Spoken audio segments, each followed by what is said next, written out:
السلام علیکم ویورز، بسم اللہ الرحمن الرحیم۔ جماعت ہفتم کی گرامر میں سے ہم کہانی پڑھ رہے ہیں بیوقوف گدھا۔ تو آئیے اس کہانی کو پڑھتے ہیں۔ عنوان ہے اس کا بیوقوف گدھا۔ ایک شخص کے پاس ایک گدھا تھا۔ وہ اس پر سامان لاد کر ادھر ادھر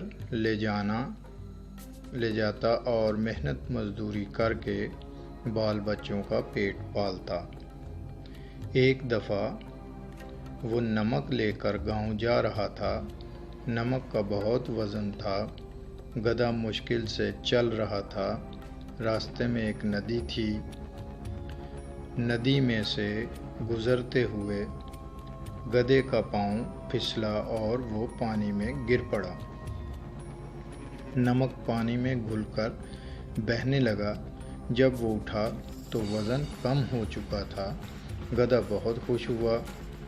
مالک نے دوسرے دن بھی گدھے پر نمک لادا اور گاؤں کی طرف روانہ ہوا۔ گدھا ندی کے کنارے پہنچا تو وہ جان بوجھ کر پانی میں گر پڑا اور اپنا بوجھ ہلکا کر لیا۔ مالک تاڑ گیا کہ گدھے نے جان بوجھ کر یہ حرکت کی ہے۔ تیسرے دن اس نے نمک کی بجائے گدھے پر روئی لادی اور گدھا ندی سے گزرتے ہوئے آج پھر پانی میں بیٹھ گیا تاکہ بوجھ ہلکا ہو جائے، لیکن اب تو اس کی پیٹھ پر نمک کی بجائے روئی لدی ہوئی تھی۔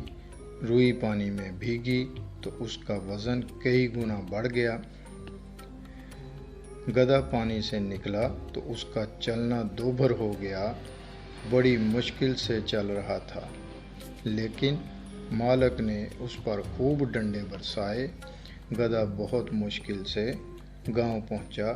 وہ دن اور آج کا دن گدھے نے کبھی ندی میں بیٹھنے کا نام نہ لیا۔ اس کا نتیجہ اس کہانی کا جو ہم اخذ کریں گے، دھوکہ ہمیشہ کامیاب نہیں ہوتا۔ اس کہانی کو دہرائیے گا۔ انشاءاللہ تعالی نیکسٹ ویڈیو میں ملیں گے، نیکسٹ سبق کے ساتھ، کسی اچھی ویڈیو کے ساتھ۔ اپنا خیال رکھیے گا۔ اللہ حافظ۔